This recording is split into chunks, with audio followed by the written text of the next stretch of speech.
Olá pessoal, sejam muito bem-vindos. Eu sou Marcelo Pereira e esse é mais um episódio do Vamos de Vendas, um podcast criado para conectar visionários como vocês com um time de vendas de elite. Hoje a gente está num ambiente diferente da G4 Educação. A gente vai fazer uma série de gravações aqui participando do evento Best Sellers. E claro, sempre nós vamos tentar te apresentar quais são os melhores caminhos para vender mais. Porque construir uma operação comercial não é nada fácil. Algumas empresas crescem, conseguem, escalam e muitas têm dificuldade e ficam pelo meio do caminho. Quando a gente recorta e olha só para essas que estão crescendo muito, 75% delas estão indo por um caminho, uma metodologia de RevOps. Primeira vez que eu ouvi, não fazia a menor ideia do que era isso, mas rapidamente entendi que é algo que bota todo mundo olhando para a mesma direção para gerar cada vez mais resultado para o negócio. Se isso é uma coisa que te interessa, quer saber mais, te convido para ficar comigo até o final desse episódio, que a gente vai esmiuçar esse assunto e te mostrar como que você vai fazer para construir uma operação comercial eficiente e ganhar mais e ter mais resultado. Para fazer isso, recebo com muito orgulho Daniel Lestinger, fundador e CEO da Blue Forecast, e Clarissa Diuzio, Sales Engineer da Zorro CRM. Vai ser um papo muito interessante, estou muito feliz. Te convido para ficar aqui até o final. Daniel, já vou começar tentando esmiuçar esse termo que para mim foi um desafio. Quando eu ouvi pela primeira vez, falei, cara, não faço a menor ideia do que é isso, eu já estou nesse jogo há algum tempo. Conta para nós, por favor, como que surgiu na sua vida e o que é isso? O que a gente pode aproveitar desse seu conhecimento hoje? Claro, Marcelo. Em primeiro lugar, obrigado pelo convite, um prazer estar aqui com você, né? Faz tempo que eu acompanho aí sua caminhada e sou seu fã. Na minha vida, eu trabalhei com vendas aí mais de 10 anos e sempre observei que muitas operações de venda havia uma série de desafios, né? Gargalos, atritos, não crescia, não escalava, as vendas oscilavam, essas coisas que a gente já sabe, né? E, de repente, fui trabalhando ali, né, como você citou na apresentação do seu podcast, alguns times de elite, alguns times de alta performance em grandes empresas de crescimento acelerado. E eu fui aprendendo um pouquinho, né, sobre quais são essas chaves, quais são esses pilares que a gente tem que construir para aumentar a eficiência operacional de um time de vendas, né, ter esse ganho de escala, de eficiência e de efetividade. Falando aí mais especificamente da minha jornada, né, quando eu trabalhei alguns anos atrás, né, acho que deve ter uns 7 anos por aí, lá na Stone Pagamentos. Cheguei a liderar um time de vendas lá, né, e foi uma fase que a empresa estava em crescimento exponencial. Saiu de 500 vendedores para 1.000 vendedores em um ano. Nossa. Então você imagina o tamanho desse desafio. Você que lida com um time de vendas aí diariamente sabe que isso é um tremendo desafio, né? E estamos falando de uma operação que os vendedores rampavam rápido, contratavam muita gente, ele tinha que aprender rápido, só contratavam as pessoas sem experiência na área, né? Vários tinham experiência de venda, mas eram novos no mercado, e gerava resultado pra caramba, né? Gerava uma baita receita com margem boa, eficiência, produtividade, né? Todos os indicadores ali eram muito bons em geral. E o que eu descobri ali, que foi uma novidade para mim comparado com outras empresas anteriores, a gente não usava ainda esse termo lá. Mas eu fui aprendendo uma série, né, como eu te falei, uma caixa de ferramentas que não existia em outros lugares que eu passei, onde as vendas oscilavam, não escalavam. Eu descobri que aquela caixa de ferramentas, muitas das coisas que eles tinham lá, frameworks, processos, rotinas, softwares e outras soluções, né, olhar dados, olhar KPIs, tudo isso ajudava, né, a gerar resultado, ajudava a escalar. Um tempo depois, uns anos depois, eu continuei trabalhando nessa parte de vendas e gestão comercial, até que eu descobri esse termo, né, Sales Ops no primeiro momento e depois RevOps. Só para deixar claro para o pessoal que está assistindo, Sales Ops é quando você cuida dessa operação dentro de um time de vendas. Uhum. Né? Mas também tem a figura do cara do Marketing Ops, que olha lá marketing, tem gente hoje em dia que até se fala em CS Ops, olhando lá no time de CS, mas o RevOps, ele é transversal, ele olha tudo isso junto, ele olha o funil ponta a ponta. Por quê? Porque, principalmente quando você está no mundo de receita recorrente, e receita recorrente não é só SaaS, né? Se eu fecho um negócio Toda hoje, vez. eu vou querer fechar mais um negócio com o meu cliente ali na frente. Quando você olha esse mundo de receita recorrente ou de receita previsível, você precisa ter o controle do ponta a ponta, né, da sua operação de geração de receita. Você não pode separar ou quebrar isso. Então, quando eu fui começar a estudar, quando eu conheci esse termo, primeiro Sales Ops e depois RevOps, eu falei, poxa, isso aqui é a chave, é isso aqui que eu preciso. Comecei a estudar, comecei a fazer curso e aí arrumei uma vaga, fui trabalhar com isso. Teve uma... Eu me lembro que a gente conversou um pouco, você me contou o momento que você, de fato, clicou, assim, que era isso que você queria fazer nessa da entrevista. Foi uma entrevista. Depois, vamos lá, me conta esse momento. Como é que foi que você descobriu isso, de fato? Foi bem engraçado. Era um momento que eu estava um pouco frustrado com vendas, né? Eu trabalhei muito tempo com vendas, chega uma hora, né? Algumas pessoas cansam um pouco daquela coisa, né? Daquela rotina. Eu queria ali um desafio um pouco mais estratégico, um pouco mais... Algo a mais. Né? A ver com tecnologia, etc. Mas ainda dentro da área de comercial, ajudando empresas a vender mais. E aí eu fui fazer uma entrevista numa startup, mandei uma mensagem lá para um dos fundadores, né? Eu tinha trabalhado já numa empresa que era parecida, mandei e falei, pô, vamos tomar um cafezinho? Você não tem nenhuma vaga aberta, mas eu quero conhecer vocês, quero trabalhar com vocês. E ele falou, tá bom, gostei do seu perfil também, a gente marcou de tomar um café, começou a conversar, e ele me explicou sobre a empresa, eu expliquei sobre a minha carreira, e ele falou, tá, você quer trabalhar com vendas? Eu falei, não, trabalhei com vendas 10 anos, sou bom, sei fazer, mas eu estou no momento de fazer alguma coisa um pouco diferente. Aí uma das sócias da empresa estava junto nesse cafezinho, falou, pô, Daniel, o que você gosta de fazer, o que você quer fazer, o que você é bom, né? Eu falei, olha, nos últimos meses aí, nessa transição, que eu estou planejando essa transição, estudei gestão de projetos, fiz um curso de BI, né? Então sei usar o Power BI, fiz um curso de OKRs, né? Sei implantar CRM, sei isso, sei aquilo outro, você tem uma lista ali de uma série de outras coisas que complementam a atividade de vendas. Que para mim era uma caixa de ferramentas, né? E eu falei, pô, eu consigo fazer tudo isso, né? Mas eu não gostaria de me envolver ali naquela rotina de ficar o dia inteiro ligando para cliente, fazendo follow-up, né? Então, o que vocês tiverem de desafio que encaixe aí, eu vou gostar. E aí ela falou para mim, poxa, então o que você quer é trabalhar com Sales Ops, é isso? Pá! Eu falei, sim. É isso que eu quero. Eu respondi para ela, sim, exatamente, eu quero ser um Sales Ops, anotei lá no papelzinho. Partir dali. Poxa, um cargo de Sales Ops seria interessante aqui, a gente não tem, começamos a bater um papo. Né, eles estavam pensando em implantar CRM, né, eles estavam já com essa cabeça um pouco voltada para isso. Cheguei em casa, a primeira coisa fui digitar no Google o que é Sales Ops. Sim. Nunca tinha ouvido falar, não tenho ideia, não tinha ideia do que era. E eu descobri esse mundo Sales Ops, e aí eu fui começar a trabalhar com Sales Ops. Primeiro trabalhei lá no BTG Pactual, depois eu vim aqui para o Gestão 4.0, estamos na sede do Gestão 4.0 hoje, então é emblemático, né? Eu fui o primeiro Sales Ops do G4, peguei a empresa ali quando tinha uns 20 funcionários, fomos até mais de 100 funcionários, eu tocando a área de Sales Ops lá, até hoje tem gente aí responsável pela área de Sales Ops que eu contratei, que eu ajudei a formar, então é bem legal isso. E depois fui trabalhar com RevOps até fundar a minha empresa hoje, que é a Book Forecast. E aí a gente vai ter que esmiuçar um pouco mais dessas histórias, de como que isso aconteceu, para que a gente consiga comunicar também quais são os desafios para todo mundo que está ouvindo a gente, saber como é que implementa e como eu prometi no início, constrói uma operação comercial. Porque quando a gente se conheceu pela primeira vez, você usava um termo com muita recorrência, que era o arquiteto, né, da operação comercial, e a gente tem uma engenheira junto com a gente. Eu falei, gente, se a gente não construir uma operação comercial hoje, nós temos um problema. Nós temos um arquiteto de um lado e uma engenheira do outro, a gente vai conseguir sair daqui com uma operação. E aí eu acredito, Clarice, que o seu pilar talvez seja um pouco mais tecnológico. Ele falou de um monte de pilares. Conta pra gente como é que é esse trabalho, como é que você faz seu trabalho na Zorro e como é que isso se conecta com Sales Ops, RevOps. A gente vai entrar um pouco mais nesse caminho ainda. Perfeito. Minha história é um pouco parecida com a do Daniel. Eu trabalho na tecnologia já tem alguns bons anos aí. E eu acabei entrando nesse mundo de CRM. Então, trabalhei muitos anos implementando, prestando consultoria para grandes empresas de vendas que precisavam construir um processo comercial e que já tinham também um processo comercial, mas precisavam de uma tecnologia para colocar ali. Então, eu passei alguns anos, aí virei especialista técnica nessa parte de implementação, consultoria de CRM, vendas.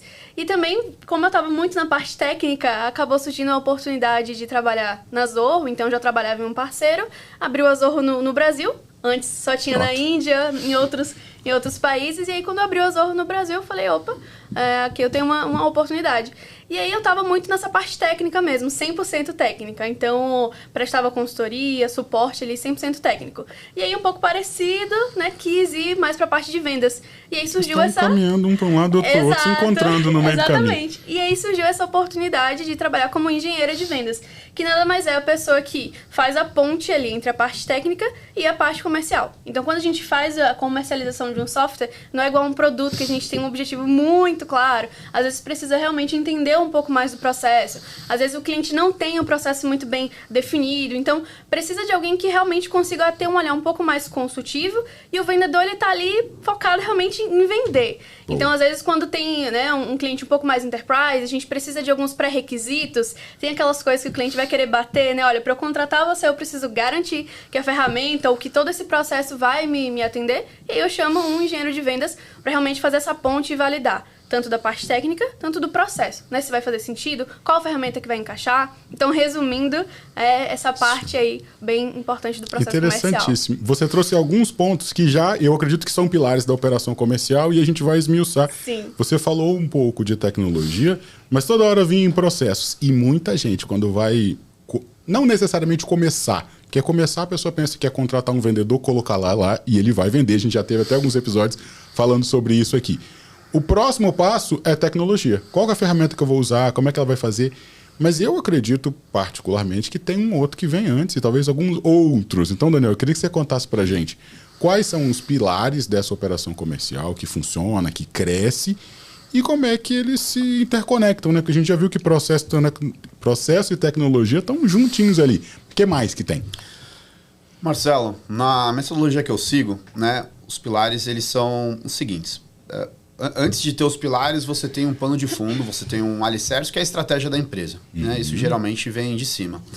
A gente pode até ajudar trazendo dados, né? Mostrando ali como é que está o mercado, fazendo uma série de análises, mas em geral isso já tem que vir pronto ali. O que eu vendo, para quem, por quê, por quanto que eu vou vender, né?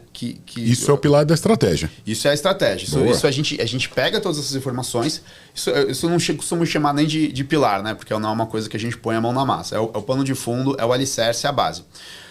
Mas o profissional de RevOps, ele tem que saber ler isso muito bem. Ele tem que saber, é isso que a empresa quer? Tá, então eu vou trabalhar para isso, né? Eu não vou implantar um CRM para vender caneca. Eu vou implantar um CRM para vender caneca na Índia para um público C, D e E através de um e-commerce. Eu preciso entender a estratégia da empresa, porque tudo que eu falar daqui para frente vai ter que estar obedecendo ou dando a operacionalização da estratégia que foi definida ali pelo CEO, pelo fundador ou por alguém. Uma vez que eu já tenho essa estratégia definida, aí vem os pilares de RevOps.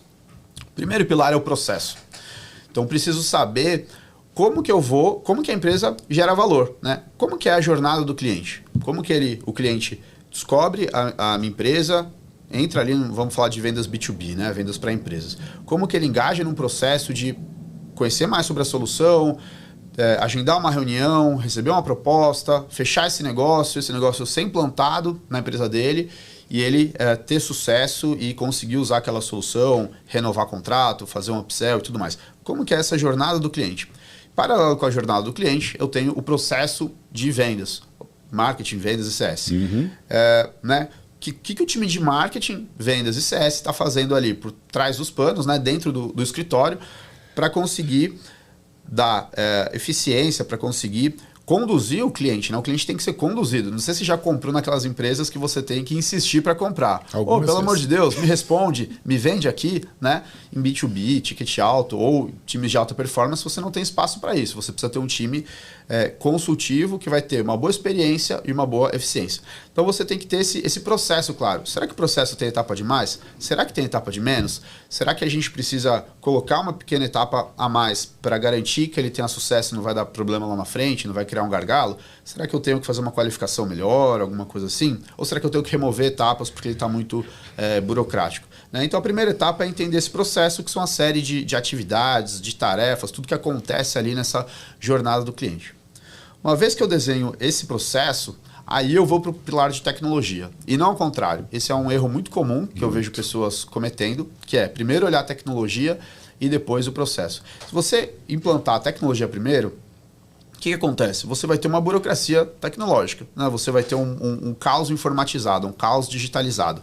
Você vai ter o software ali com mais etapas do que necessário, com mais automações, mais integrações, vai gerar passivo técnico, lá na frente você não vai conseguir gerar indicador, vai dar problema, né? Então, primeiro você resume, simplifica, otimiza o processo, e aí depois você vai identificar cada etapa desse processo, como que a tecnologia pode te ajudar a escalar ele, né?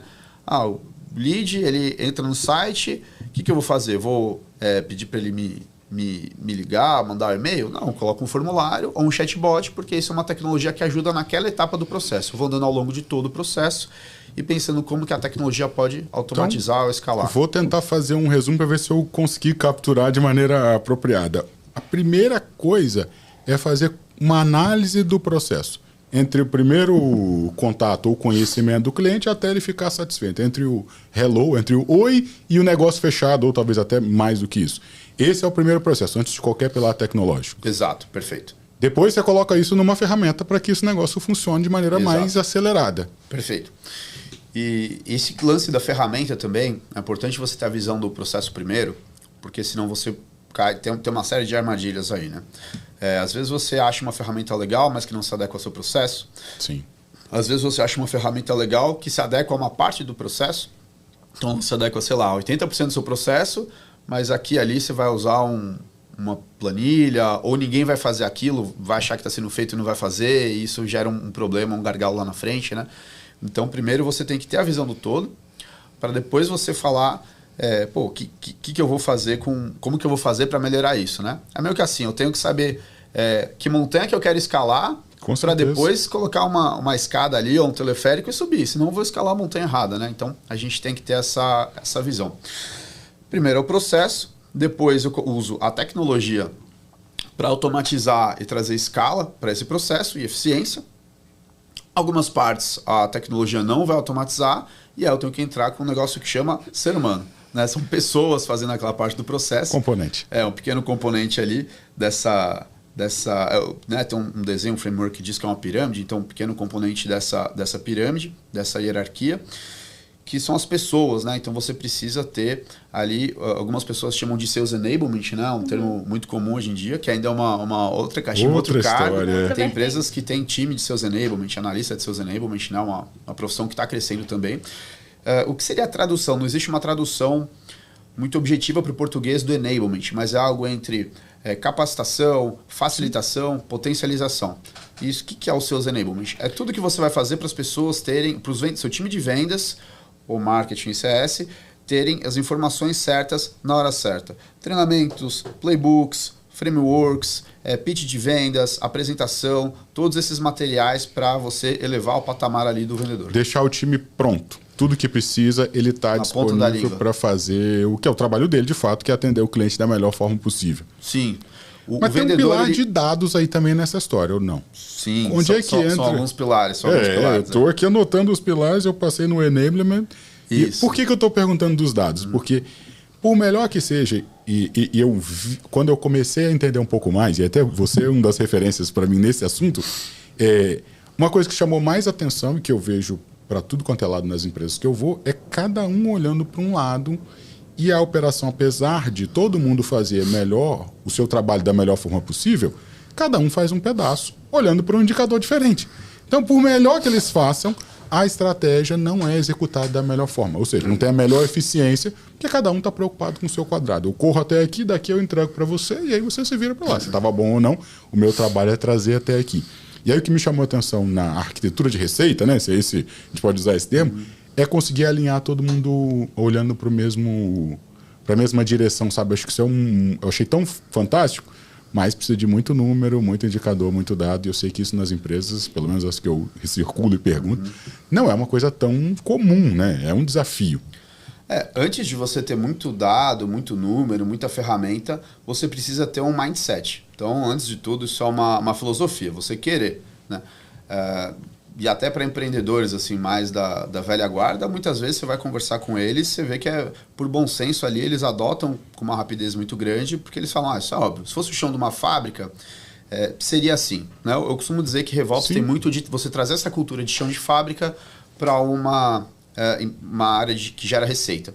Então, imagina que você tem uma fábrica de carro e você tem lá um time que, sei lá, desde quando descarrega a matéria-prima de um caminhão, corta a chapa de aço, fura, solda, pinta até o carro, né, monta até o carro ficar pronto. Já pensou se eles tiverem ali algum tipo de ou rivalidade, ou atrito, ou olhar para indicadores diferentes? Pô, o cara da pintura olha um KPI e o cara que está no processo imediatamente anterior, passa uma peça pronta para ser pintada, está olhando um outro indicador, e aí fica um gargalo, fica aquela pilha de peça, ou falta peça e um tem que ficar parado esperando.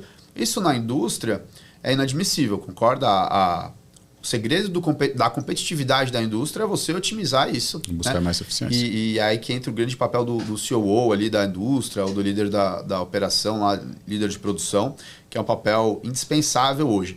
Então o RevOps é o cara que veste essa camisa, muitas vezes ele responde para o COO dentro da empresa, né, e não para um líder de marketing ou de vendas, porque ele realmente está olhando a operação. Né, ele traz essa mesma lógica. E você não precisa de muito começar com, sabe, uma ferramenta de BI, não precisa começar com o melhor CRM, não precisa começar com trocentas mil automações. Você tem que começar, acho que antes de tudo, com essa filosofia, com essa percepção dessa estratégia de que é tudo alinhado, é tudo uma coisa só, e bom senso, né? E começar com pequeno. Né? Então, por exemplo, vou te dar um exemplo muito comum. É muito comum você ter áreas de marketing que olham para número de leads, ou valor por lead, né? O famoso CPL, custo por lead. E ela tem uma meta de gerar muito lead ou de reduzir o CPL. Eu quero pagar R$10 por lead. Pô, se aumentar para R$12 o custo por lead, né? Meu chefe me mata, não bato meta, não pego bônus, né? Quero 10 ou menos. Se for 8, melhor. Pergunta, qual que é a qualidade desse lead que eu vou chegar? Se eu quiser gerar lead por R$1, eu gero. Só que a qualidade vai ser diferente, né? Lá na frente eu tenho um SDR, que ele vai pegar esse lead e tentar agendar uma reunião com ele. Claro, não é agendar a reunião, a missão do SDR é muito maior. Ele é um vendedor. Generalizando, talvez a gente está simplificando. Né? Diante de uma pequena parte do processo, mas ele é um vendedor, a meta dele é vender. Né? Ele só não atua no processo inteiro. Mas ele vai ser avaliado, a tarefa dele do dia é agendar a reunião, muitas vezes. E aí, muitas vezes ele vai, se ele for medido só por isso, agendamento de reunião, às vezes ele vai agendar uma reunião que não é tão boa, vai forçar a barra. Ô Marcelão, por favor, cara, preciso bater meta aqui, agenda, vai ser bom você bater um papo com a gente vai resolver nem ir na todos reunião, os problemas. Só agendar tá bom. Vamos, agenda, ou vai a uma reunião desqualificada, sim, ele, né, pinta uma fantasia ali.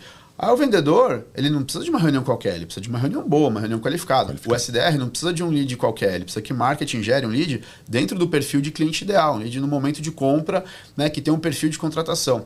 E o vendedor, às vezes, para vender meta, vamos imaginar um produto de receita recorrente aqui, às vezes um CRM, por exemplo. O vendedor, às vezes, para bater meta, empurra ali um produto. O cliente não tem perfil, não tem maturidade, e ele vai, fecha a venda, contrata aí, te dou 30 dias grátis, te dou um bônus, fecha agora que eu te dou desconto e não sei o quê, e ele fecha. Passa 3 meses, o cliente cancela. Aí o que acontece? O time de CS tem um churn, impacta a meta de CS. Você percebe como os principais indicadores pelos quais esses times trabalham, quando você olha separadamente, são muitas vezes contrários uns aos outros, né? E será que não vale a pena você pagar um pouquinho a mais pelo lead lá no começo, agendar um pouquinho menos de reunião, desde que elas sejam mais qualificadas, parar de forçar a venda para um cara que não tem perfil que ele vai churnar, e lá no final você vai ter um LTV, ou seja, um lifetime value muito maior, esse cliente vai ficar anos com você. Será que não é melhor fazer assim? Para mim faz todo sentido, mas talvez o que você chama de mindset, né, ou de mentalidade, ela também vem mudando ao longo do tempo nas empresas. Né? Eu já trabalhei numa empresa, por exemplo, né, tive a oportunidade de escutar da minha liderança que era bom que as áreas tivessem indicadores diferentes, porque gerava uma certa competição. Então a gente ia ver quem que era melhor realmente. Eu falei, cara, ok, mas tem alguém que está pagando essa conta. Na realidade, tem 2 pessoas que estão pagando. O primeiro é o cliente, que sofre ao longo dessa jornada todinha. E o segundo é a empresa, porque perde eficiência em todas as áreas. Depois de muito tempo e tal, agora eu vejo as empresas mais olhando para essa jornada de forma mais unificada. Né? Olhar um indicador só, como você trouxe, ele deixa de ser um negócio interessante, e agora a gente tem que olhar como uma jornada inteira. Clarice, eu queria que você contasse mais como que o CRM, né, ou como que o seu trabalho ajuda na engenharia dessa jornada, porque é mais ou menos isso que você faz com os clientes e também os principais desafios. Quero ouvir. Sim. Pegando um pouco o gancho do que ele falou, ele comentou ali que o ideal é realmente definir o processo antes da tecnologia. Mas na prática é muito comum que seja o contrário. Então, nessa minha experiência prestando consultoria, era o que mais acontecia. Então, as empresas elas realmente iam focadas, alguém em algum momento decidia, não, a gente precisa de um CRM, e aí já ia em busca do CRM sem fazer a menor ideia do que era, do que de fato, qual que era o objetivo, o que a empresa precisa. Então, realmente, só pegando o gancho, precisa realmente definir esse objetivo, né, para que consiga escolher a tecnologia da melhor forma. Se não, contrata um CRM que muitas vezes, como ele também falou, às vezes é um CRM que não vai atender 100% do que precisa. Então, no momento de escolher um CRM, tem que realmente escolher um CRM que vai se adaptar ao seu negócio, e não ao contrário. Então, eu não posso me adaptar ao CRM. Eu preciso que um CRM se adapte ao meu negócio, aos meus processos, às minhas automações, que traga os indicadores que eu preciso. Porque por mais que a gente fale de um processo comercial, que precisa ter ali um SDR, um vendedor, por mais que a gente tenha uma estrutura, cada empresa tem a sua particularidade. Então, precisa de uma ferramenta que contemple essas particularidades. E nisso acaba entrando o engenheiro de vendas. Então, além da Zorro, pegando esse exemplo, quando entra um lead que ele precisa de qualquer ferramenta, a Zorro tem mais de 50, né? Então, se for falar aqui, então a gente traz um engenheiro junto do vendedor para realmente entender qual que é a melhor ferramenta. Porque muitas vezes vem ali um diretor, um gerente, eu preciso de um CRM. Mas aí, às vezes, o cara não tem nem um pós-venda, não tem nada. Ele tem uma planilha ali que ele vai gerenciando, cuida dos problemas via e-mail, perde tudo, fica uma confusão. Então, às vezes, o cara não precisa nem só de um CRM. Ele vai precisar de um CRM, ele vai precisar de um BI para olhar os dados. Ele vai precisar de uma ferramenta de desk para poder cuidar da parte de operação. Legal. Então, precisa olhar para a operação também como um todo, né? Então, às vezes, a gente olha, não, eu preciso de um CRM para cuidar da parte de vendas. Perfeito, estruturo todo o meu processo comercial, faço uma venda redonda, tudo entregue. E o pós? E aí eu não tenho uma ferramenta, eu vou ficar ali tudo perdido, e isso tudo impacta, como ele também falou na questão do CS. Então essa parte da engenharia, ela vai entrar para realmente analisar todo o processo do cliente e trazer a melhor ou as melhores ferramentas para aquele cenário. Sim, a gente já... Sensacional. A gente fez uma entrevista um tempo atrás aqui no podcast mesmo, com o Aaron Ross no último episódio. E aí um dos pontos que mais me chamou a atenção, e todo mundo que eu converso sobre esse episódio fala, é como que a atividade de vendas, você trabalha com isso já há algum tempo, e ela foi se especializando. Uma coisa é você estar na frente do cliente e gerar resultado. É o que bate por gol, digamos assim. Mas se a gente for manter a analogia com o futebol, cara, cada vez mais o preparador físico, técnico, zagueiro, olheiro, e são uma série de outras profissões e áreas que contribuem para ter mais eficiência, né? Eu acho que o que a gente está falando aqui tem muito disso, né? Pilares, a gente voltou nos dados, falamos de processo, falamos de ferramenta e mentalidade. O que mais? Eu quero implementar RevOps na minha empresa, na minha operação. O que mais que eu preciso? Eu já penso mais ou menos igual você, então já estou no caminho. Legal. Então, eu acho que são esses dois pilares finais aí, né? A parte de dados e o último, que eu acho que é esse que você perguntou, seria o kick-off, né? Seria o start do projeto, é a melhoria contínua. De novo, mindset. Você ter a mentalidade de melhoria contínua e fazer disso um hábito e não um evento. A gente vê muito em empresas um evento de apagar incêndio, resolver alguma coisinha que deu errado, né? Ah, tem uma coisa que está dando um baita problema, vamos juntar todo mundo e fazer uma solução rápida aqui, ou contratar uma ferramenta. Isso não tem que ser pontual, né? Isso tem que ser... isso tem que estar sempre acontecendo. Então, essa mesma mentalidade do Kaizen, né? A indústria, de novo, a gente bebe muito da fonte da indústria, né? Black Belt, Kaizen. Eu, quando contrato RevOps ou SalesOps Júnior, né, é difícil contratar gente com muita experiência porque tem poucos muito novo, aí. né? É muito novo. Quando eu vou contratar alguém júnior para formar, não é coincidência, mas depois eu vou olhar os caras que ficam, os caras que performam bem. Muitos são engenheiros de produção, porque ele tem esse mindset, ele já vem com essa bagagem da faculdade, né? Mas é basicamente você trazer isso, né? Você pode trabalhar com OKR, você pode trabalhar com a metodologia que for, que você achar que vai te ajudar, né? Mas você tem que ter esses dois pilares juntos, dados e melhoria contínua. E todos eles são muito integrados. Então, por exemplo, não adianta você olhar tecnologia sem processo, né? A gente já acabou de falar isso. Não adianta você olhar o treinamento sem olhar os outros. Por quê? Senão você vai treinar uma parte que não precisa ser treinada porque Com a máquina certeza. já automatizou Com ou certeza. ele não tem que fazer. Então, você tem que dar um treinamento, fazer esse enablement naquela parte do processo que está com um desafio que precisa. Dados também. Dados, o que é o dado? Ele é um registro de um processo de negócio. Então, se você não tem um processo estruturado, você não vai ter KPI. O que é um MQL? O que é um SQL? Né? Quantos SQLs eu gerei esse mês, Marcelão? Eu vou olhar número de leads, número de oportunidades, mas a oportunidade criada esse mês, e se o lead entrou mês passado e eu agendei a reunião esse mês? É a data que eu agendei a reunião ou é a data que eu executei a reunião? E se o cara furou na reunião? É um SQL ou não? Então, eu preciso desenhar esse processo para depois falar, poxa, é nesse ponto do processo aqui e quando o cara apertar esse botão do CRM que eu vou, né, vai preencher esse campo de dados e aqui que eu vou medir o MQL, o SQL, as vendas, qualquer dado que for. Uma vez que eu tenho esses dados mínimos, você não precisa começar com 40 KPIs, eu vou implementar às vezes em cliente, a gente faz grandes projetos com 40 KPIs, 60 KPIs. Cara, começa com 3, começa com 5, e aí faz uma melhoria contínua em cima desses. Legal, eu gerei 100 leads e agendei 10 reuniões. Então, uma taxa de conversão de 10%. Como eu melhoro isso? Consigo levar para 15%? Né? Dessas 10 reuniões, 2 faltaram. Consigo reduzir isso para só um faltar e eu executar as 9? Dessas 9, eu fechei 2. Pô, consigo melhorar para 50% disso para fechar 3? E aí, isso não pode ser... Você tem que ter um dono disso. O cara de RevOps, líder de RevOps, analista de RevOps, pode ter até outro nome se você quiser, ele é dono disso, ele é dono da melhoria contínua da operação de vendas. Nossa, sensacional. Enquanto você está falando, eu estou aqui pensando por quê. Quando a gente está falando da engenharia ou da arquitetura, né, pensando aí na construção de uma casa, tá lá a casa, você vai construir, tá tudo bem, ela tá lá no terreno. Você não vai construir ela com gente morando dentro, por exemplo. Agora, na operação comercial, você, ao mesmo tempo que está melhorando, planejando, controlando, trazendo os dados, as coisas estão acontecendo. É a analogia do avião, né? Você já vai planejar, mas já está começando a voar. Eu queria que você trouxesse quais são as principais dificuldades de fazer isso enquanto o carro está andando, ou enquanto o avião está levantando voo, porque a operação não pode parar. Sim, exatamente. Um ponto muito importante é que a gente falou aqui de processos, é importante definir tecnologia, mas para além disso, é muito importante também definir um objetivo. Antes de definir um processo... Olhar para o mesmo lugar.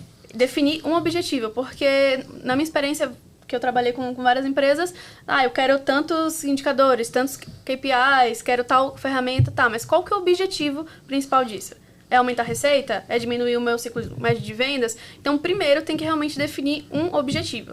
E aí, com base nisso, mapear os processos, entender tudo, escolher uma tecnologia, né? Primeiro passo. Primeiro passo. E quando a gente fala de fazer esse processo enquanto a gente está trabalhando, acaba realmente também tendo essa questão da parte dos treinamentos, né? Então, eu preciso treinar a minha equipe e eu preciso também ter uma pessoa, como o Daniel falou, é muito importante ter uma pessoa específica que vai olhar para isso. Eu vejo também que hoje as empresas, elas acabam não tendo esse RevOps, e aí eu tenho vários gerentes, cada um cuida, né? Vai tentar extrair um KPI, né? E aí acaba que, exatamente como a gente falou, a gente não está olhando para o mesmo lugar. Então é muito importante ter uma pessoa específica de RevOps ou alguém que vai realmente olhar para isso, mapear o que cada gerente precisa, o que a operação precisa, definir o objetivo, né? Mas você colocaria isso como um principal desafio de não ter um pai da criança, digamos com assim? Com certeza. Esse é um grande desafio, porque a gente acaba voltando nisso tudo que a gente falou. Cada um está olhando em uma coisa. Então, seja um gerente de marketing de um produto específico precisa de um indicador, o outro precisa de outro. Sem uma pessoa para olhar para isso e centralizar tudo, as informações ficam completamente perdidas. E a gente tem um esforço muito grande de várias partes que poderia ser evitado. Certeza. E tem a questão também de cada um apresentar um indicador de uma forma, cada um quer mostrar um mais bonito do que o outro. Acho que são basicamente 3 motivos, porque isso que a Clarice falou é muito importante. Imparcialidade. Então, né, já pensou? De novo, o chão da fábrica. Já imaginou se o cara que está pintando for responsável pelo indicador de pintura? Exato. E o cara que está apertando parafuso for responsável por reportar o indicador de apertar parafuso? Não vai ter erro nunca. Não é imparcial, né? Todo mundo vai apresentar um indicador excelente e no final não vai ter carro. Nem pintura, nem carro, nem nada. Não vai ter dinheiro no bolso, né? Não vai ter meta batida. Outra questão, outras duas questões importantes, a questão da disponibilidade, que é você ter tempo para fazer essas coisas, né, que toma tempo, você implantar um CRM bem implantado, você fazer as automações, dar manutenção disso, precisa ter homem de dedicação. E a outra é perfil, né, o cara que é um sales engineer, ou, né, vai implantar um CRM, vai implantar automações, ele tem que ter um perfil técnico, né? Ele tem que ter um perfil analítico. Planejador, fazer saber fazer a gestão de um projeto. Às vezes é diferente de um líder de vendas. O líder de vendas é um cara muito mais coração, emotivo, comunicador, dominante. E aí, se você colocar esse cara para sentar e ficar preenchendo Excel, fazendo automação, você mata esse cara, né? Nossa. Então, eles são complementares, eles trabalham muito bem juntos. E é sensacional o que vocês trouxeram, porque a gente vem de uma escola de vendas, digamos assim, onde só esse cara que tem o perfil mais coração, como você disse, que era alguém que ia dar certo, digamos assim, na operação comercial. Sim. O resultado a gente já sabe, né? Então, acabou que, graças a Deus, outros perfis vêm fazendo parte. A gente estava vindo para cá, no voo, sentamos do lado de uma pessoa, ele falou, mas a gente falou que trabalhava com vendas e tal, mas vocês não falam muito, não são assim muito animados, geralmente quem trabalha com vendas, esse cara mais falador. Aí a gente respondeu, cada um faz o seu trabalho, né? E essa é uma tendência que está cada vez mais solidificada, que cada um faz um trabalho e o conjunto é que de fato gera o resultado. Eu tenho visto cada vez mais isso, né? Mas o que eu quero perguntar para você é o seguinte: a gente falou de processo, falou dos pilares. Eu quero saber quais são as empresas que de fato têm a maior tendência a se beneficiar disso. Se tem algum segmento. Porque eu sei que SaaS, empresas que vendem software por assinatura, estão muito na frente com relação ao uso de tecnologia e segmentação das atividades no comercial. Mas quais seriam outras empresas, né? Você falou das indústrias de maneira geral. Eu queria que vocês trouxessem isso. E os benefícios, claro. Marcelo, eu acho que SaaS, ele começou com isso, por quê? Por quê? SaaS inventou um negócio que chama LTV e sucesso do cliente. Que não existia antes. Não existia antes. Porque antes você comprava um carro, ou você... os grandes tickets estão nas empresas de tecnologia. Então imagina que você contratava ali um grande ERP, ou um grande data center, um projeto ali de $1 milhão, 10 milhões de dólares, né? Coisa de 20, 30 anos atrás. Né? Grandes empresas faziam negociações assim, era comum. O cara vendia, virava as costas e ia embora. Né? O cara que comprava tinha todo aquele risco e era uma receita pontual. Paguei $1 milhão pelo meu RP, o RP está implantado, acabou. Fechou. O cara vai trocar de RP dali a 10 anos, 20 anos se trocar. Né? Então não tem essa preocupação.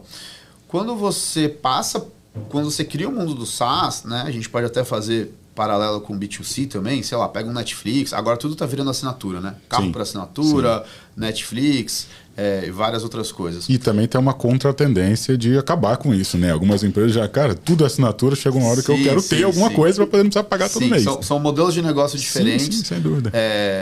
E eles têm esse vai e volta, esse gradiente.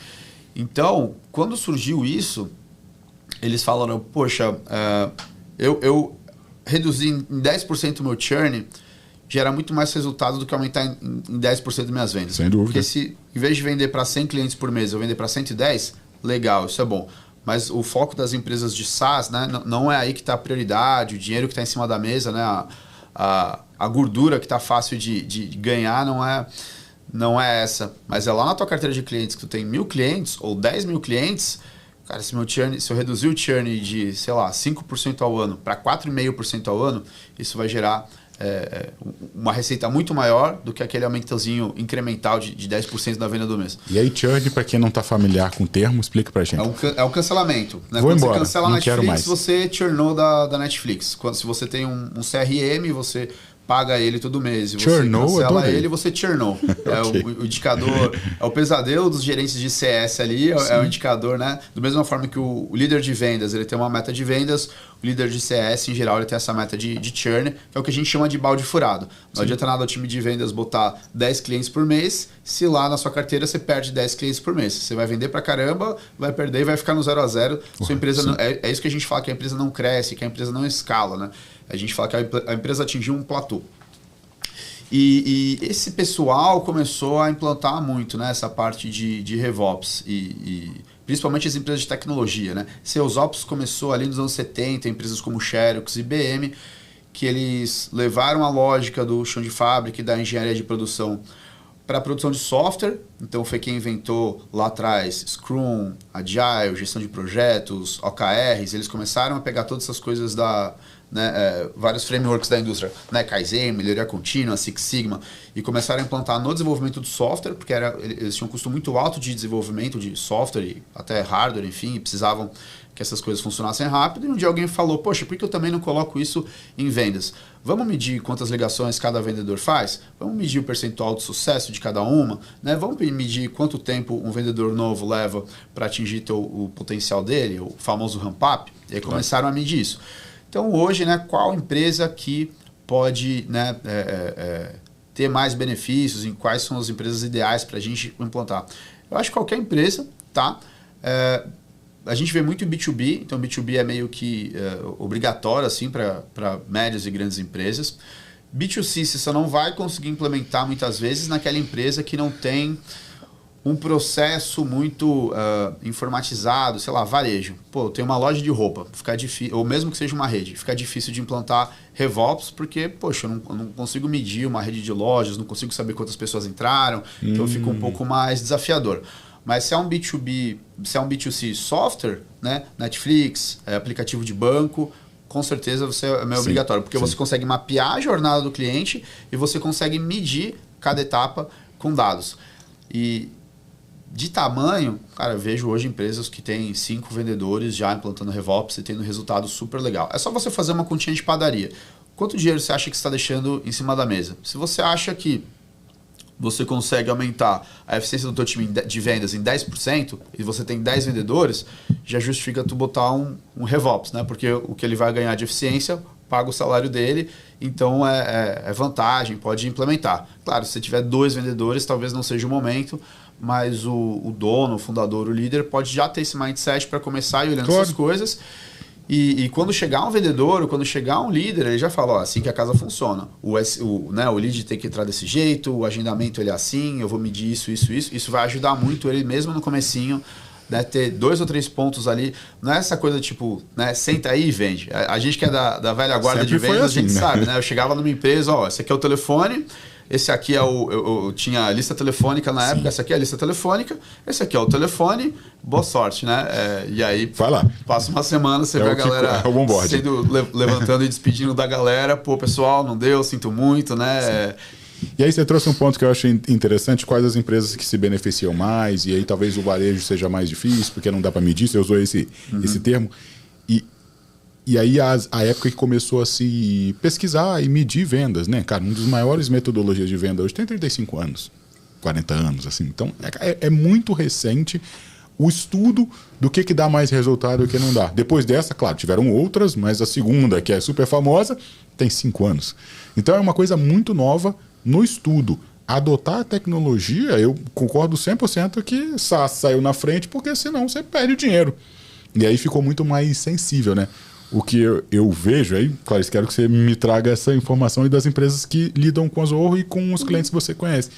Às vezes o cliente não tem, a empresa não tem clareza de quanto que está perdendo pelo processo ser quebrado em algum ponto, ou não ter a fluidez necessária, ou está perdendo lá na ponta no CS. Com certeza. Até esse ponto de CS, como ele comentou, quando a gente tem uma pessoa para olhar para isso e uma ferramenta, também a gente consegue até identificar de forma mais fácil o cross-sell ou até o upsell, Então, até falando da Zoho, a gente tem uma ferramenta, a gente tem ali uma equipe para isso, então a gente consegue trabalhar isso de forma mais fácil. Então, como a gente tem vários softwares, então a gente consegue olhar para isso, fazer um cross-sell ali daquele cliente, então aumenta ali a receita de forma mais fácil, sem ter todo aquele esforço de trazer um novo cliente, de captar um novo lead. Então eu consigo realmente já aproveitar quem está na minha base de forma mais simples, às vezes com uma reunião, 2 ali, e aí já consigo fazer uma nova venda e aumentar a receita da minha operação. Sim, porque o que a gente falou aqui é que é alguém, uma área ou uma pessoa olhando como que eu aumento a receita desse negócio da maneira mais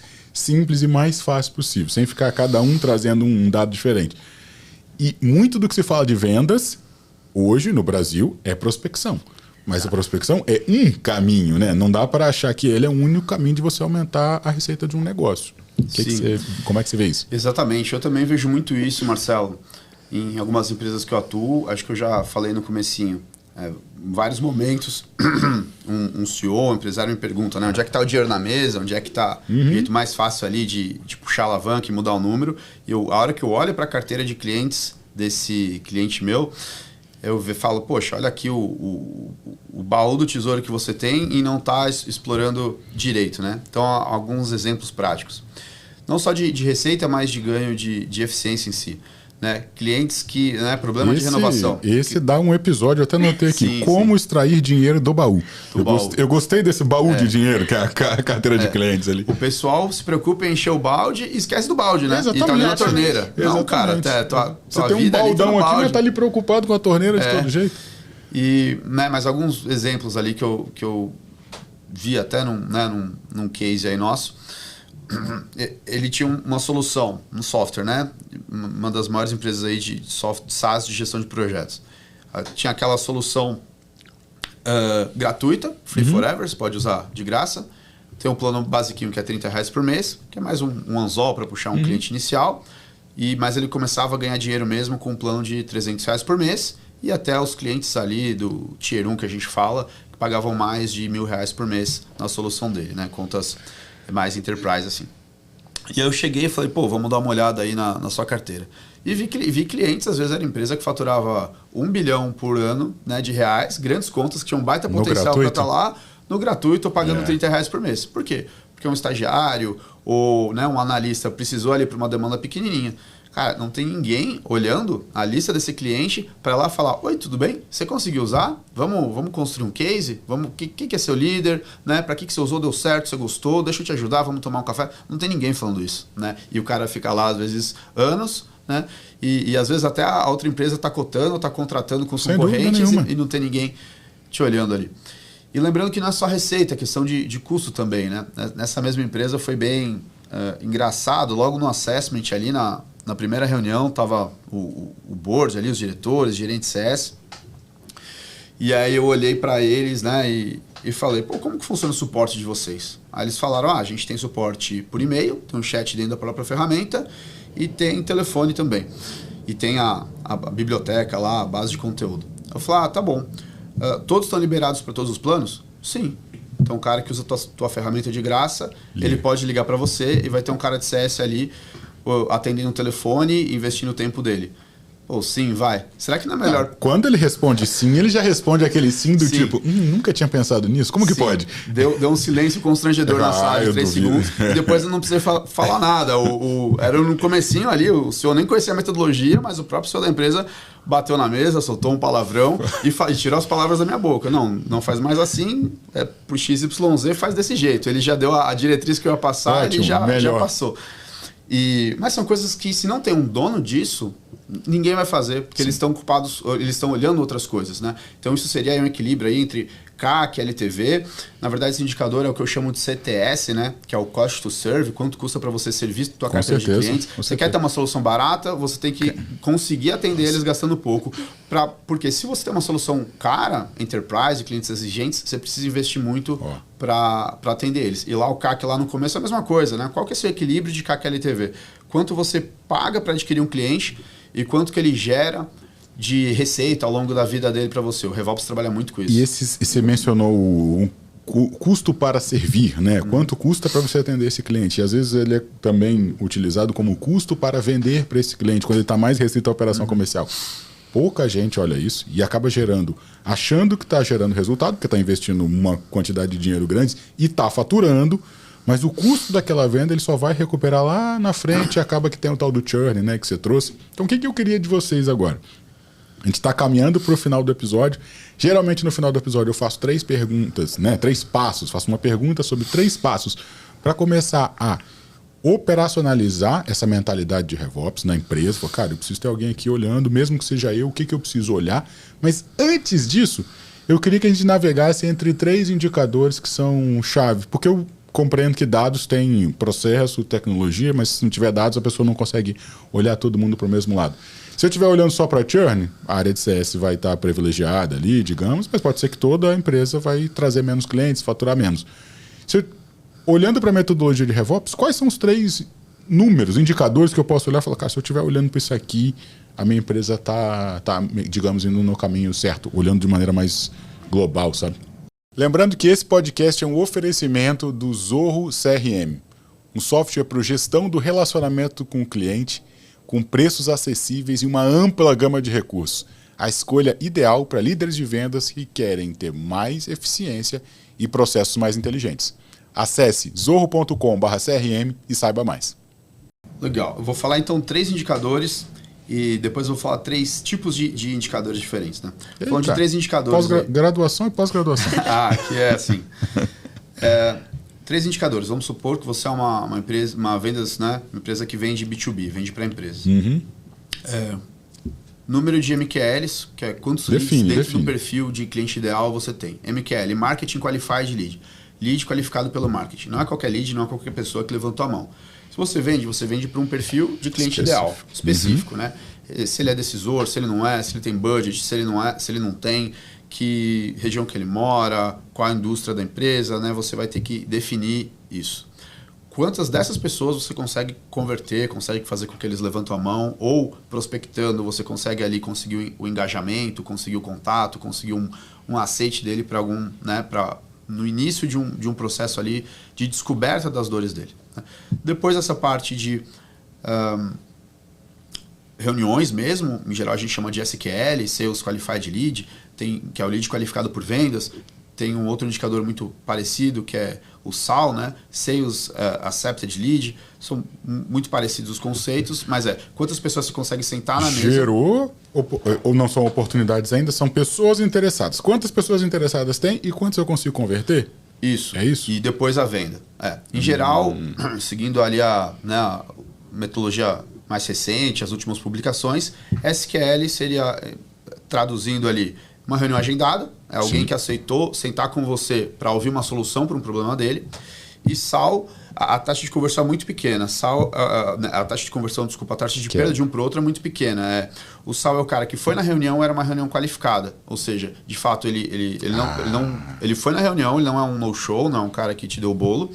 E chegando lá na reunião, ele realmente tinha um perfil de cliente ideal e eu consegui colocar uma proposta. O time de vendas falou, eu consigo vender para esse cara, eu consigo colocar uma proposta, eu comprei essa briga. Né? São indicadores muito, muito próximos, não precisa nem medir os dois, pode medir um ou outro. Eu vejo, pelo que a gente falou hoje, talvez seja mais sentido olhar para o cara que realmente tem o fit que eu vendo de si. Okay. Mas às vezes é mais fácil olhar agendamento, depende se tem SDR, não tem, enfim. Tá bom. Então cada um vai ser um.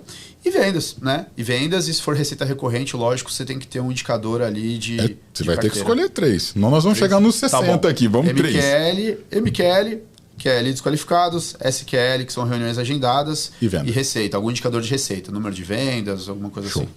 Né? E só para, se eu posso falar 3 tipos de indicadores, sempre olha volume, olha taxa de conversão e delta T. Isso para empresas grandes. Delta T, você vai precisar delta definir para nós. Você tem, sei lá, um time de vendas com mais de 10, 20 vendedores, vende soluções de alto ticket. É quanto tempo a pessoa leva de uma etapa para outra. Boa. Se eu tenho 100 MQLs, eu consigo agendar 30 reuniões, 30 SQLs, esse 100 e esse 30 é uma métrica de volume. Sim. Eu tenho uma métrica de conversão, que é 30%. Eu tenho que olhar se esse 30% está melhorando, está piorando ao longo do tempo. E eu tenho a variação de tempo. Em quanto tempo, desde que eu prospectei o cara, ou desde que o cara converteu no meu formulário, eu consegui agendar uma reunião? 3 dias, 1 mês, né? E é o famoso tempo do ciclo de vendas, né? Eu fiz uma reunião com você hoje. Em quanto tempo eu te vendo? 1 semana ou 6 meses? Se for um negócio que você cobra R$300 por mês, você não pode levar 6 meses para fechar essa venda, entendeu? Então... você precisa. E existe eu achei sensacional esse delta T, que eu conhecia como a duração do ciclo de vendas, né? Mas é mais ou menos, talvez próximos, alguma coisa diferente. É exatamente a mesma coisa. É que a duração do ciclo de vendas, você olha um delta T e você pode ter outros delta T. Da venda até a implantação por um sales engineer. É o delta T de onboarding, por exemplo. Né? Porque está diretamente relacionado ao custo e ao tempo que o cliente começa a ver resultado também, né? Sim. Então, em cada momento do ciclo de venda, você vai tendo um delta T. Toda aquela jornada, quando você mapeia a jornada do cliente, quando você desenha todo o processo, o tempo de uma caixinha para outra, você não precisa medir de uma caixinha para outra, mas pega dos principais KPIs, quanto tempo você leva de um para o outro. Não adianta você ter uma taxa de conversão de vendas boa se o cara, né, leva um ano para fechar e você não tem fôlego para isso. Então é uma coisa que você precisa olhar isso. Você falou aí, na verdade, sobre esses indicadores de leads, mas é importante também olhar quando a gente já passa isso para o vendedor. Então, olhar ali até a minha taxa de quantos orçamentos aquele vendedor enviou e quantos disso foram convertidos para realmente uma venda ou um contrato, enfim. Porque, às vezes, a gente olha para a parte de pré-vendas, mas, às vezes, o gargalo está no vendedor, naquele processo que não está apresentando ferramenta direito, quando a gente fala em um site. Então, eu recebi um MQL, a SDR qualificou ali perfeito, mas o vendedor não conseguiu apresentar a solução da melhor forma, ou enfim, perdeu alguma informação, um rapó ali. Então, é muito importante olhar também essa parte final, né? Posso contar rapidinho um case de um cliente que eu implementei? Depois eu vou fazer uma pergunta para você já vai preparando no seu cérebro genial aí, porque se eu perguntei para ele dos indicadores, para você eu quero saber do processo. E aí, quando você pega uma empresa que você analisa o processo, eu quero saber quais são, sei lá, 3 perguntas. O que quem está escutando a gente pode se fazer, por exemplo? Falou, cara, se eu tiver resposta para essas perguntas, o meu processo está mais alinhado. Você já me falou uma, mas eu não quero que você repita ela, que é de estratégia, onde é que eu quero chegar. Então, você botou essa pergunta e falei, cara, sensacional, porque muitas empresas não têm essa clareza. O que ele pode se perguntar para olhar ele mesmo para o processo dele e falar, olha, se eu tiver isso aqui, se eu responder essa pergunta, eu estou num caminho. Enquanto isso, nosso mestre conta o case. Não, porque tem uma empresa chama Twigo, é um SaaS aqui do Brasil de LMS, né, de educação corporativa. E eu implantei lá toda essa cultura e essa parte de RevOps com indicadores. Então, nós tivemos...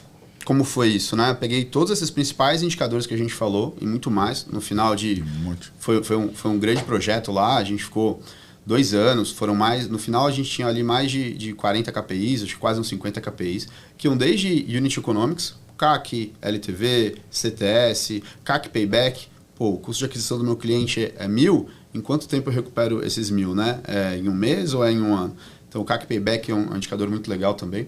Além de todos os indicadores da operação mesmo, desde acessos ao site, leads qualificados, reuniões e até a parte de carteira, NPS, CSAT, upsell, cross-sell, renovação, reajuste, até chegar no ARR. Então, quando você vê tudo isso na mesma tela, num dashboard, numa televisão como essa que a gente está vendo aqui, a gente implementou uma cerimônia de performance, onde toda a diretoria da empresa, uma vez por mês, se reunia e sentava aqui numa mesa igual essa e olhava lá. 40 KPIs numa tela, né?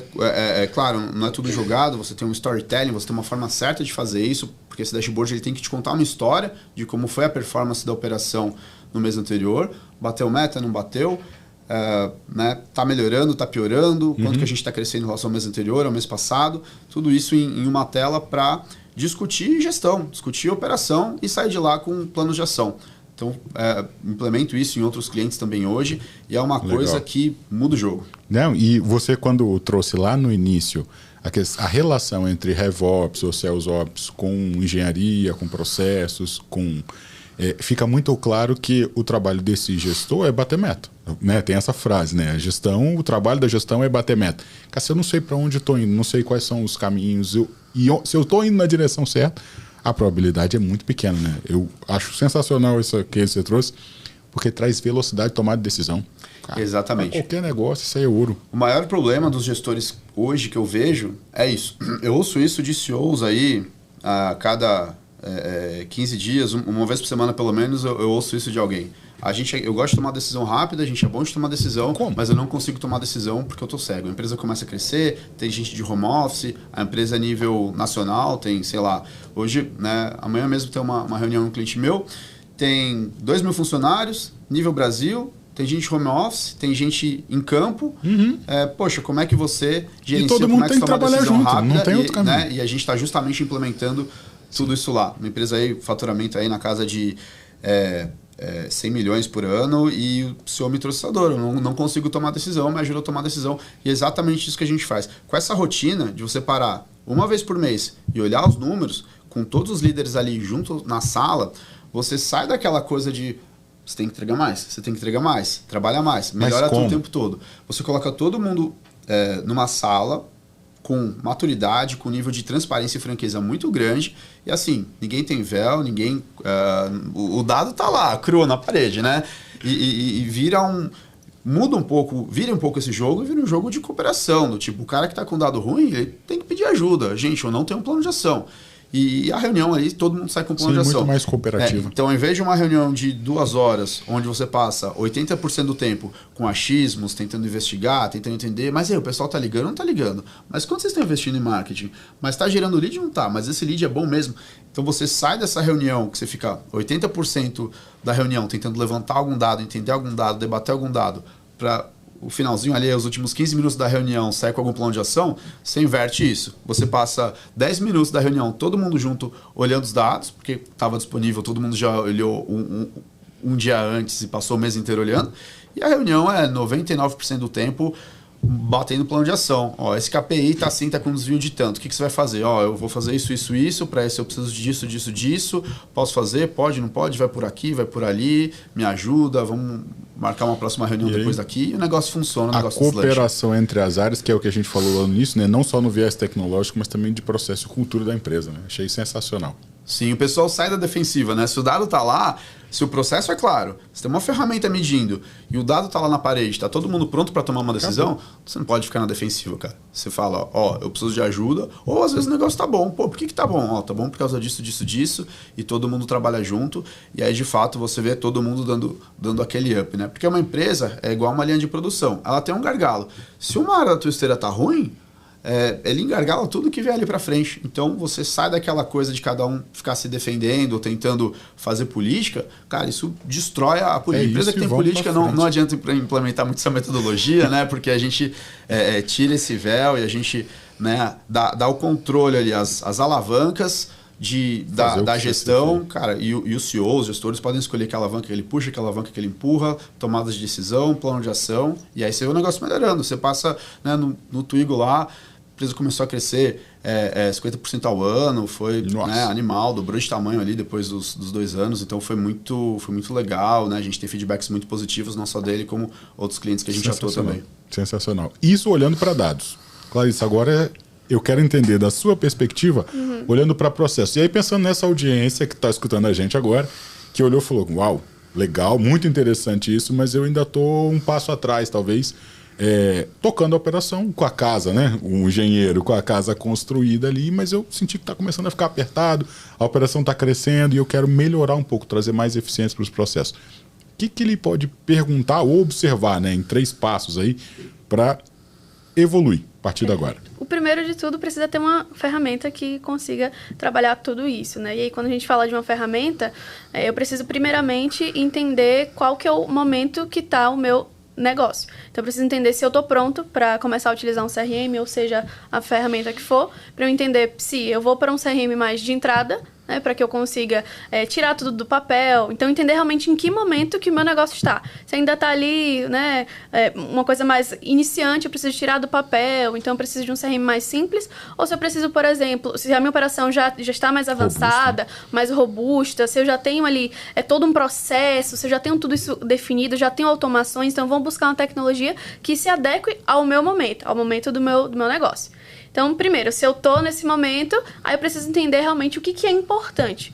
Então, lá eu falei um pouco lá no começo de definir o objetivo. Sim. E quando a gente fala dessa implementação, seja de um CRM ou do software para gerenciar ali o processo, acaba que a gestão, as pessoas que estão definidas, tudo é importante. Então, eu quero aumentar a receita, eu quero diminuir o comédia, eu quero... prioridade, né? Se tudo é prioridade, nada é prioridade. Então, eu preciso realmente definir quais que são as minhas prioridades para eu mapear, para eu guiar a implementação do meu software com base nisso. Então, depois que eu entendi que eu estou no momento, escolhi a ferramenta que se adequa ao meu negócio, consigo trabalhar, definir as prioridades, eu preciso me questionar se eu estou pronto também para trabalhar com feedbacks, como ele comentou, e também com melhorias. Então, é muito importante, depois de implementar todo esse processo, eu ter uma escuta ativa. Porque, às vezes, as empresas elas acabam pensando exatamente como ele comentou, como era antes, né? Então, implementei agora um CRM, um RP, um software de atendimento. Pronto, eu vou ficar 1 ano, 2 anos, eu não vou precisar fazer mais mais nada. E, na verdade, é exatamente o contrário. À medida que você implementa, que você vai utilizando, que eu tenho um RevOps para olhar para isso, eu vou precisar fazer uma melhoria contínua para que a minha empresa cresça, para que eu olhe quais são as estratégias que estão dando certo, quais são as fontes de captação de leads que está funcionando, olhando para as taxas de conversão por fonte, por exemplo, qual que está funcionando, se eu invisto mais em evento, se eu vou fazer mais campanha. Então, ter esse olhar, essa escuta também ativa de quem está trabalhando para melhorar não só o processo, mas também a ferramenta para que consiga receber isso. Então, se eu vou trabalhar em mais automações para tirar um pouco da parte humana ali, então, esses são 3 pontos chaves. E aí é curioso, muito, muito legal e curioso porque por mais que eu tente segmentar as áreas, dados para cá, processos pra... não tem como segmentar. E aí, principalmente no que a gente está falando, né, faz todo sentido com o contexto de olhar para a operação, ter um objetivo e conseguir melhorar consistentemente para chegar nesse objetivo. Gente, fiquei feliz demais com esse episódio. É praticamente uma aula para você que está assistindo a gente. Tem muito termo, muito sofisticado. O nível de conhecimento que vocês trazem é muito aprofundado. E a gente vai precisar estudar esse episódio. De fato, a minha sugestão é que você consuma ele 1, 2, 3 vezes e acompanhe cada um de nós assim um pouco mais. Daniel, para quem quiser continuar te acompanhando, como é que te acha, pelo amor de Deus? Você pode me achar no LinkedIn, Daniel Lestinge, ou entrar no nosso site www.blueforecast.com.br. Né? Lá eu conto um pouquinho da nossa metodologia, como que a gente ajuda algumas pessoas, como que a gente ajuda algumas empresas com isso, né? E lá você tem acesso também a outros canais, a nosso contato para a gente bater um papo e eu tentar ajudar vocês que estão aí também, né? Show de bola. Clarissa, por favor. Também, quem quiser, né, me encontrar, pode encontrar ali no LinkedIn, Clarissa Giúzio.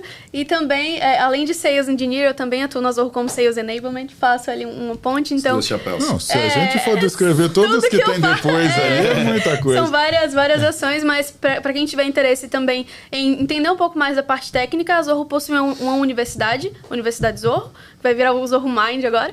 E lá terá cursos, onde tem cursos e terão novos cursos que você pode assistir. Então, já dou um spoiler que tem um curso meu completo com mais de 50 aulas sobre CRM, sobre Zorro CRM. Então, vocês podem também assistir, tirar um pouco desses insights e tem diversos cursos lá também. Então, podem ver minha carinha por lá ou entrar em contato comigo pelo LinkedIn, que eu vou estar à disposição. Muito obrigado, Clarissa. Muito obrigado, Daniel. Foi um prazer ter a sua companhia nesse episódio. E se você gostou do que a gente falou aqui, tem um sininho bem aí no Spotify ou no YouTube. Clica no sininho aí para receber as notificações e a gente se vê no próximo episódio. Um abraço. Tchau, tchau.